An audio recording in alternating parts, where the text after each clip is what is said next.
이 본문을 살펴보기에 앞서서 항상 먼저 생각해야 될 것은 그 책의 제목입니다. 창세기라는 제목이죠.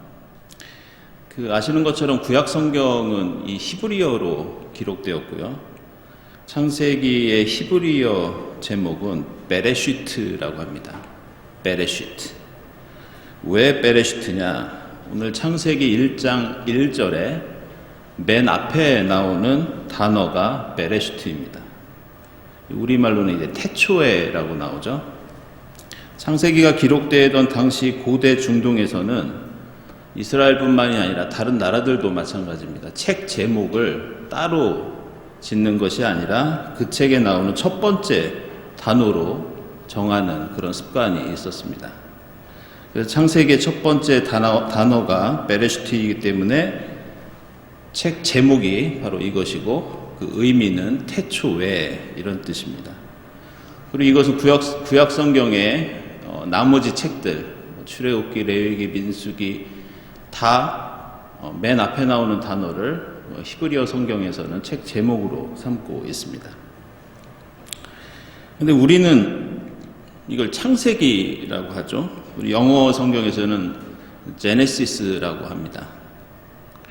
왜 그럴까요? 베레시트하고는 조금 의미가 다른데 어떻게 해서 그런 책 제목이 영어 성경이나 또 우리말에는 창세기로 된 걸까? 이스라엘 사람들이 바벨론 포로기 이후로 디아스포라가 되면서 당시 주변 세계로 다 사람들이 흩어집니다.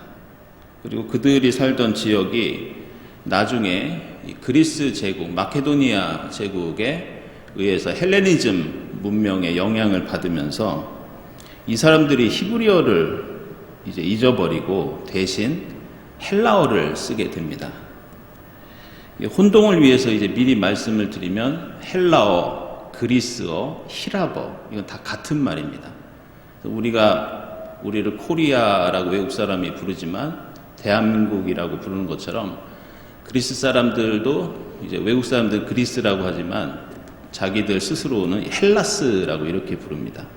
그래서 헬라어, 그리고 그리스어, 그리고 히랍어 같은 용어입니다. 이 헬라어를 사용하는 이 디아스포라들이 많아지면서 성경을 읽어야 되는데 이제 히브리어를 모르기 때문에 이것을 나중에 그리스어, 헬라어로 번역을 한 성경이 여러분 아마 들어보셨을 겁니다. 70인역이라고 하는 성경입니다. 그러면서 그 책에 이제 제목을 붙이는데요. 그 제목이 바로 헬라어로 게네시스라고 하고요. 이게 나중에 영어로 제네시스가 됩니다. 그리고 이 게네시스의 뜻은 태초에라는 뜻이 아니라 기원, 족보, 내력, 출처 이런 뜻을 갖고 있습니다. 이 창세기라는 말은 우리말 제목은 이 세상의 창조만을 가리키지만 이 창세기 내용을 보시면은 세상에 대한 창조만 나오는 것이 아니라 아브라함, 이삭, 야곱 얘기도 나오고 여러 가지 이야기들이 함께 등장을 하죠. 그래서 세상의 기원, 인간의 기원, 아담 얘기는 인간의 기원이죠. 죄의 기원, 민족의 기원, 그리고 믿음의 기원 등등 여러 가지 기원에 대한 내용이 많기 때문에 어떻게 보면은 게네시스라고 하는 책의 이 제목이 히브리어 원래 제목보다 이 창세기의 의미를 더 많이 담고 있다고 할 수 있겠습니다. 제목 다음에 이제 성경을 읽을 때 한번 살펴보셔야 할 것이 책의 구조입니다. 저희도 신학 공부할 때 이 성경 해석에 관한 수업을 할 때 처음 하는 게 이제 본문의 구조를 파악하는 겁니다. 그래서 스스로 본문을 나눠보라고 이렇게 많이 훈련을 시킵니다. 그래서 제가 오늘 이 자리에서 구체적으로 창세기의 구조에 대해서 말씀을 드리진 않지만 개인적으로 창세기 50장 전체 혹은 창세기 1장의 구조가 어떻게 되는지 스스로 분류를 해보시면 전체 내용을 머릿속에 그리는데 큰 도움이 되실 겁니다. 그리고 같은 방식으로 이제 성경의 다른 부분을 읽으실 때도 마찬가지로 자꾸 연습해 보시면 성경을 이해하는데 다 큰 도움이 되고요. 물론 그 구조는 여러분들이 하시는 거에 따라 개인마다 다 다를 수밖에 없습니다. 오늘은 여러분에게 이 창세기의 책 제목 게네시스와 창세기의 구조를 함께 알 수 있는 창세기에 숨어있는 비밀을 하나 알려드리고 본문 내용에 들어가도록 하겠습니다. 먼저 2장 4절 한번 보시죠. 2장 4절을 보면 하늘과 땅을 창조하실 때의 일은 이러하였다. 이렇게 나옵니다. 하늘과 땅을 창조하실 때의 일은 이러하였다. 이걸 제가 히브리어로 한번 읽어보겠습니다. 엘레흐 톨레돗 하샤밈 베하렛 베히바레암. 여기서 중요한 단어가 톨레도트라는 말입니다. 이 단어를 헬라어로 바꾸면 뭐가 되냐면 게네시스가 됩니다. 아까 말씀드렸던 헬라어 성경의 책 제목 게네시스가 어디에서 온 거냐? 이 히브리어 톨레도트라는 말에서 온 겁니다. 그리고 영어는 이제 제네시스가 되죠.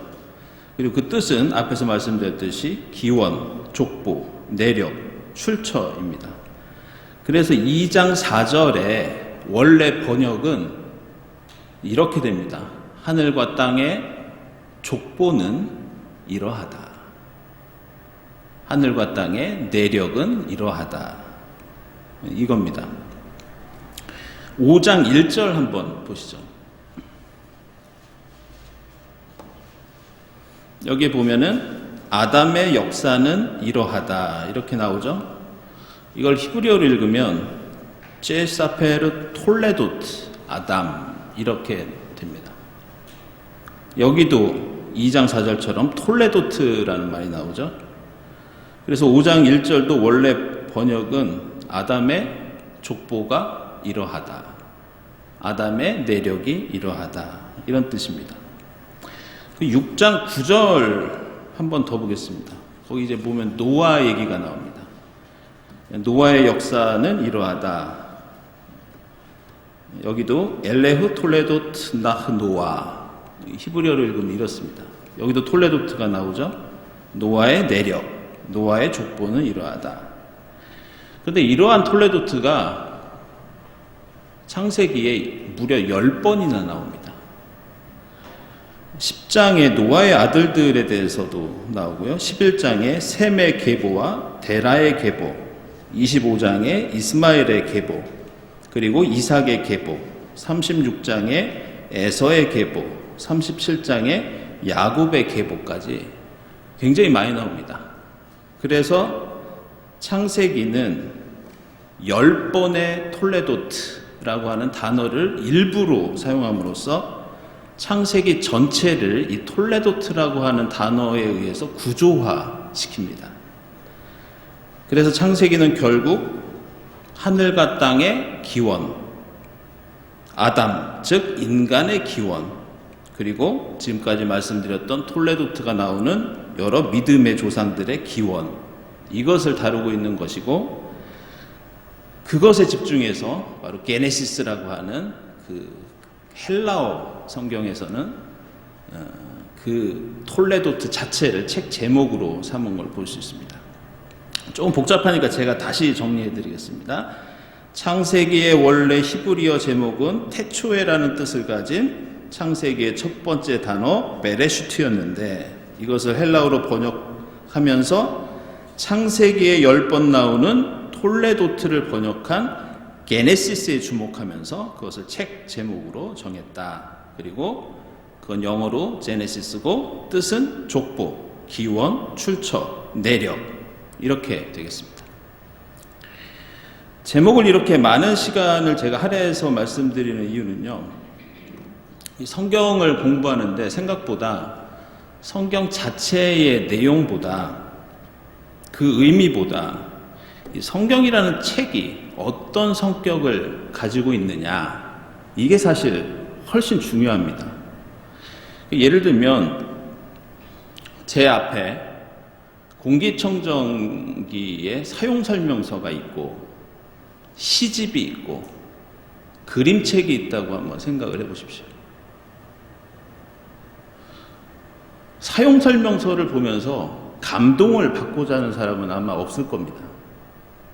그리고 시집을 보면서 뭔가 객관적이고 과학적인 근거와 설명을 찾으려고 하는 사람도 없을 겁니다.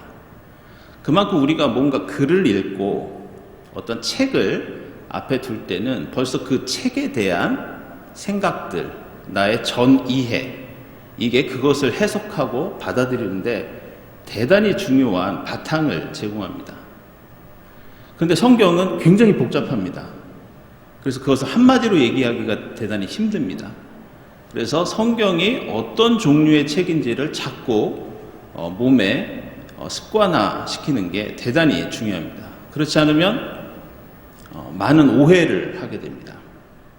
그 중에 하나가 이 시편이나 이 구약성경의 시에 하나님을 전쟁 용사로 묘사하는 부분이 많이 있습니다. 그리고 뭔가 폭력적이고 이런 표현을 하는 경우가 많이 있습니다. 근데 이것은 무엇인가 하나님의 능력을 강하게 표현하기 위한 시적 표현이지 전쟁이나 폭력을 정당화하기 위해서 그걸 그렇게 쓴 것은 아닙니다. 근데 놀랍게도 많은 경우가 그런 본문들을 악용해서 자신의 폭력이나 전쟁 행위를 정당화하는 그런 경우들이 많이 있습니다. 그래서 항상 이러한 성경 본문이 가지고 있는 성격이 무엇인지 이것을 아는 것이 중요하다고 하겠습니다. 이제 1절부터 보면 태초에 하나님이 천지를 창조하셨다 이렇게 말씀합니다. 여기서 천지는 하늘과 땅을 가리키지만 하나님이 하늘과 땅만 창조하셨다는 뜻은 물론 아닙니다. 이 천지는 성경에서 세상의 모든 것, 그리고 눈에 보이는 것과 보이지 않는 모든 것, 이런 의미를 가질 때가 많습니다. 그래서 우리가 사도신경을 고백할 때도 전능하사 천지를 만드신 하나님 아버지를 믿사오며 할 때 그 천지도 하늘과 땅만을 얘기하는 게 아니라 세상에 보이는 것과 보이지 않는 모든 것을 만드신 하나님을 믿는다는 그런 고백입니다. 이것을 어려운 말로 총칭어법 이렇게 얘기합니다. 총칭어법. 영어로는 메리즘이라고 하는데요. 예를 들어 내가 밤낮으로 일했다. 그거는 온종일 일했다. 이런 의미죠. 그 위아래를 다 살펴보았다. 이거는 이제 위하고 아래만 봤다는 게 아니라 전체를 살펴보았다. 이런 의미입니다. 그래서 서로 반대되는 단어를 함께 씀으로써 하늘과 땅, 위, 아래 함께 씀으로써 전체를 가리키는 어법을 총칭어법이라고 하는데 이게 성경에 대단히 많이 등장합니다. 그리고 태초에 하나님이 천지를 창조하셨다 이 부분 보시면 여러분들 성경에 태초에라고 하는 단어에 이 기역자 각주 표시가 나와 있는 것을 볼 수 있습니다. 그래서 그 기역 각주를 맨 밑에 내려가 보시면 뭐라고 나오냐면 각주에 대한 설명으로 또는 태초에 하나님이 천지를 창조하실 때 또는 하나님이 천지를 창조하실 때 이렇게 나옵니다. 이것은 이제 창세기 1장 1절을 히브리어로 보면 이렇게도 해석할 수 있다. 이제 그런 뜻입니다. 근데 이게 왜 중요하냐? 우리가 가진 본문으로 해석하면요. 하나님이 천지를 무에서 유로 창조하시게 됩니다. 그런데 밑에 각주에 나오는 대로 번역하면 무에서 유가 아니라 원래 창조하실 때부터 뭔가 있는 것처럼, 즉 유에서 유로의 창조가 됩니다. 엄청난 차이가 나는 그런 해석이죠.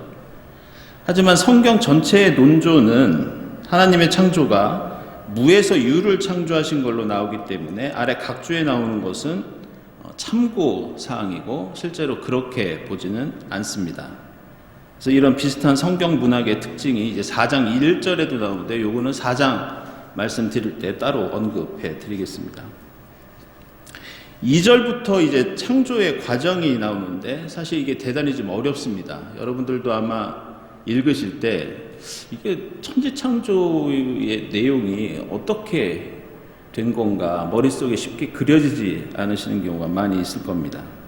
2절부터 보면 땅이 혼돈하고 공허하며 어둠이 깊음 위에 있고 하나님의 영은 물 위에 움직이고 계셨다. 이렇게 나옵니다. 이 땅이 혼돈하고 공허하다는 말은 우리가 생각하는 지금 우리가 살고 있는 이런 땅 모습을 가리킨 게 아니라 이 본문의 뜻은 아예 형태가 없고 텅텅 비었다. 이런 의미를 갖고 있습니다. 이것은 땅이 특정한 모양이나 어떤 지형이 있는 게 아니라 이 땅을 이루는 돌이나 흙이나 이런 것들이 막 공간에 어지럽게 흩어져 있고 매우 혼란스러운 상황, 그것을 가리키는 말씀입니다. 이것은 6절 이하에 나오는 물도 마찬가지입니다. 물이 한데 모여 있는 것이 아니라 모여 있으면 호수가 되고 뭔가 큰 물이 있으면 바다가 되지 않습니까? 근데 아직 그런 것들이 만들어지기 이전에 혼돈의 모습을 그리고 있기 때문에 물이라는 형태와 모습이 제대로 보이지 않게 온 공간 안에 흩어져 있는, 그러니까 완전히 그 카오스 같은 물, 흙, 온갖 것들이 다 공간에 형태 없이 흩어져 있는 그런 모습을 보여주고 있습니다. 근데 그 물 위에 더 어려운 말이 나옵니다. 하나님의 영이 움직이고 계셨다. 이걸 이제 성령이라고 생각하는 분들이 계신데 이거는 성령이라기보다 강한 바람 이런 뜻입니다. 여기서 이 영이라는 말이 이제 루아흐라고 하는데요. 이거는 바람입니다. 그리고 성경에서 하나님의 바람, 하나님의 도시, 하나님의 뭐 나올 때는 실제로 하나님이 그것을 소유하고 계시는 경우도 있지만 문학적인 표현에서는 최상급을 사용할 때 이런 표현을 씁니다. 그러니까 최고의 사람은 뭐죠? 하나님의 사람. 가장 좋은 도시는 하나님의 도시. 최고 교회는 하나님의 교회. 이런 식으로 최상급을 사용할 때 이런 하나님이라는 표현을 쓰는데요. 그러면 이거는 아주 강한 바람 이런 뜻이 됩니다. 그래서 하나님의 영이 물 위에 움직이고 있다는 표현은 여기 나오는 히브리어 단어들이 고대 중동에서는 자주 독수리와 관련해서 등장을 하는데요. 독수리가 둥지를 보호하기 위해서 하늘을 맴돌고 있다는 표현에서 이 단어들을 주로 씁니다. 그리고 시리아에서는 이 말이 닭이 알을 품고 있는 뜻으로 사용되기도 합니다. 따라서 강한 바람이 마치 독수리처럼 하늘에서 맴돌고 있었다. 혹은 하늘에서 품고 있었다. 이렇게 번역할 수 있습니다.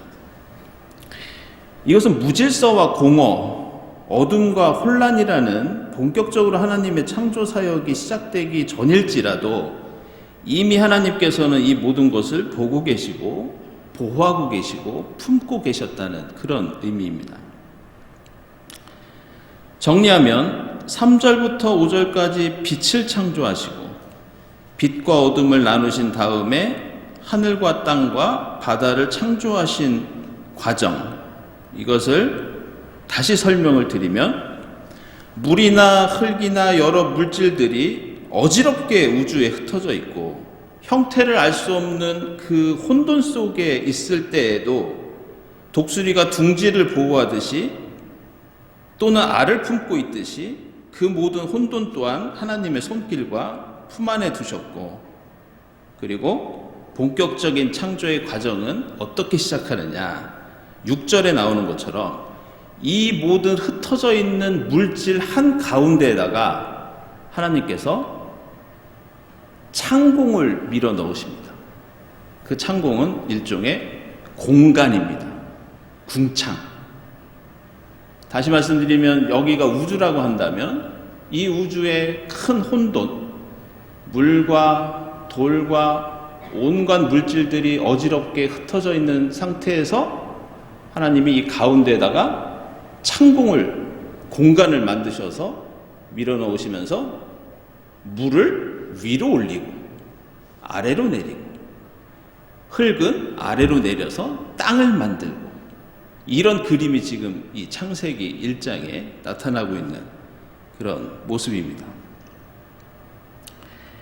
그 후로는 이제 식물과 여러 가지 생물들이 창조되는데, 이것은 여러분들이 머릿속에 쉽게 그려지는 그림이기 때문에 건너뛰도록 하겠습니다.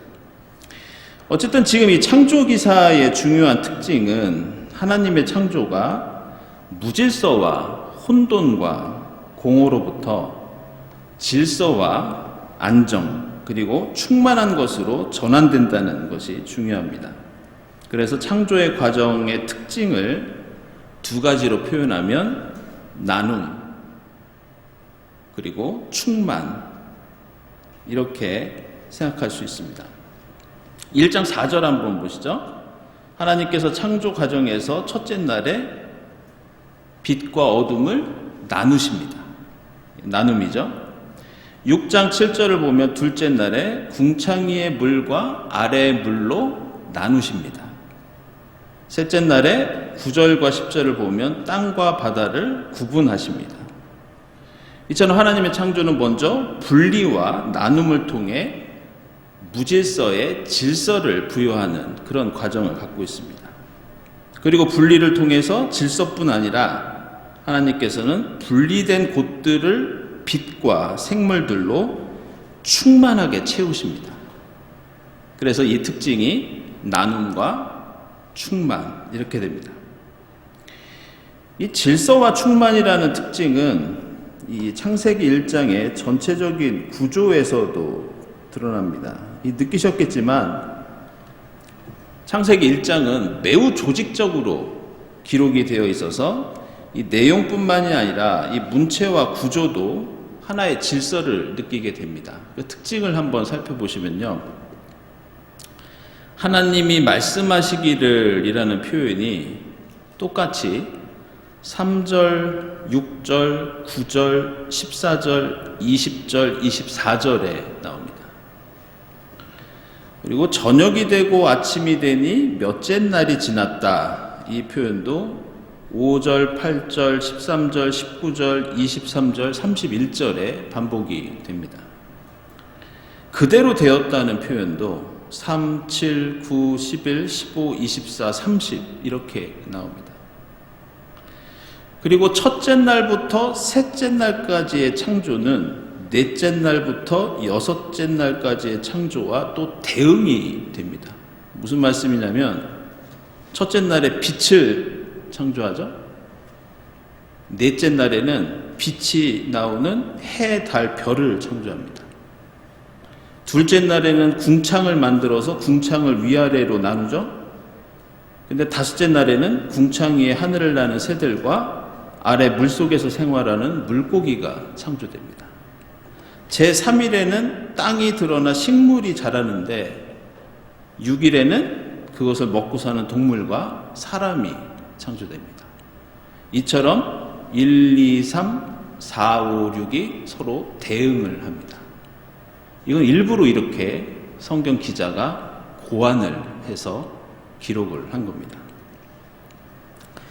이처럼 창세기 1장은 하나님의 창조가 무질서와 혼돈과 공허에서 질서와 조화와 충만으로 바뀌는 것이고, 그것은 창조의 내용뿐만이 아니라 그것을 기록하는 문체와 구조를 통해서도 그대로 그 특징을 드러냅니다.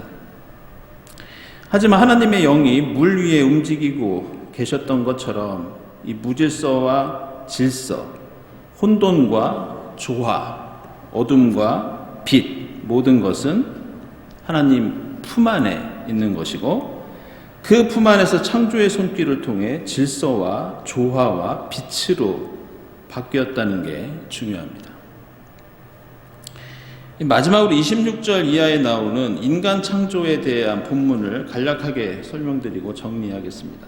여기서 또 살펴봐야 되는 것은 26절에 나오는 우리가 우리에게라는 것과 이 형상이라는 두 가지입니다. 이 우리라는 표현으로 삼위일체를 가리킨다고 생각하는 경우가 있는데요. 그렇지 않습니다.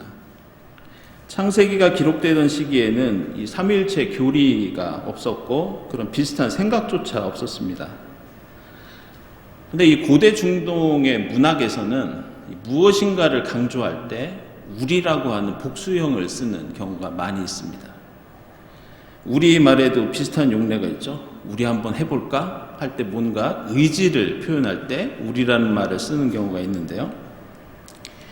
그 비슷하게 고대 중동의 문학에 있어서 이것은 인간 창조에 대한 하나님의 특별한 의지, 이렇게 볼 수 있습니다. 다음으로 하나님의 형상대로 사람을 만들자, 이 말씀인데, 이 표현은 중세시대까지만 해도 그 여러 가지 해석들이 있었습니다. 실제로 인간은 하나님과 모습이 닮은 것이 아니냐, 그런 주장부터 하나님의 마음이나 성품, 도덕적인 것을 가리킨다 등등 여러 가지 주장들이 있었습니다.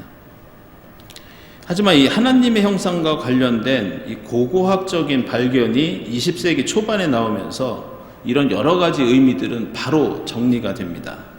왜 그러냐면 이집트나 메소포타미아에서 이 형상이란 말을 쓰는 경우가 고고학적으로 발견됐는데요. 그게 뭐냐면 왕이 자기가 통치하는 모든 나라를 다 다니면서 통치할 수 없으니까 왕의 형상을 자기가 통치하는 그 지역에 이렇게 세워놓았던 관습이 있습니다.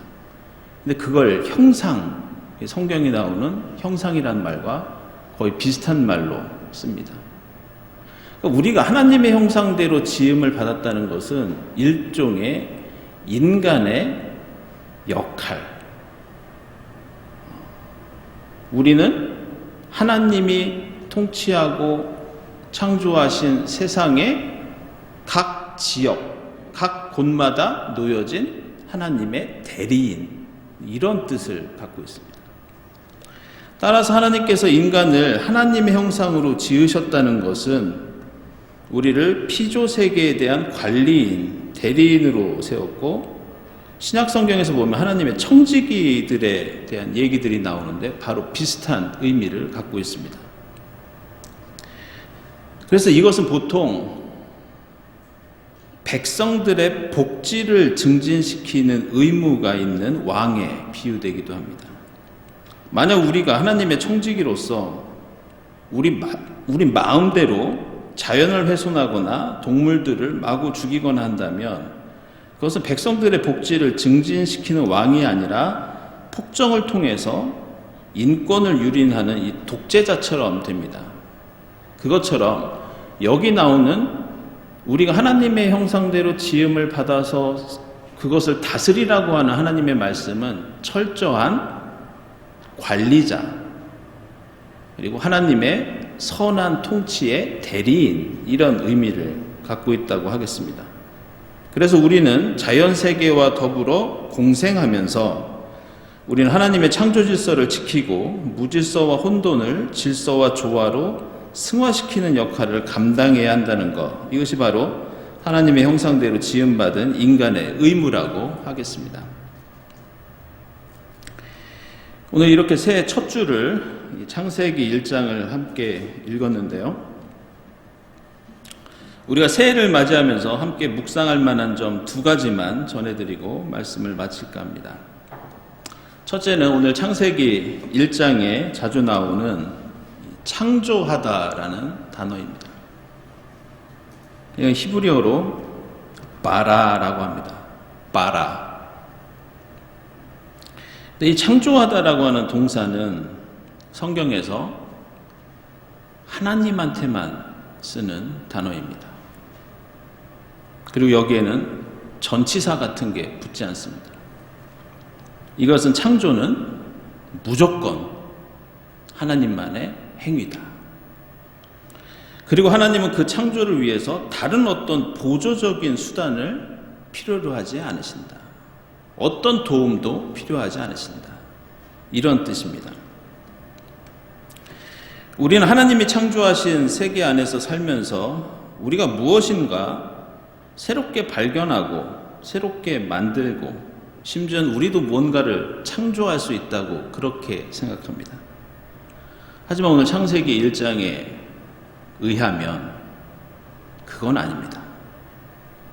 우리는 하나님이 창조하신 것 안에서 그것을 가꾸고 조금 다듬고 관리하는 사람들이고 우리의 모든 지혜와 지식과 생각들도 그게 아무리 대단하다 하더라도 하나님이 만드신 자연에서 비롯된 것들입니다.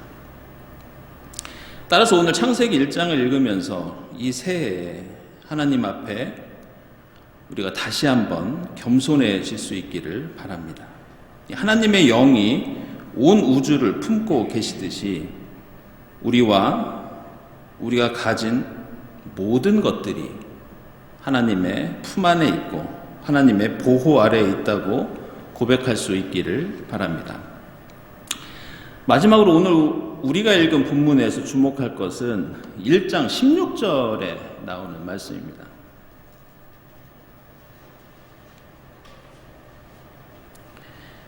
(1장 16절을) 보면 하나님이 두 큰 빛을 만드시고 둘 가운데서 큰 빛으로는 낮을 다스리게 하시고 작은 빛으로는 밤을 다스리게 하셨다.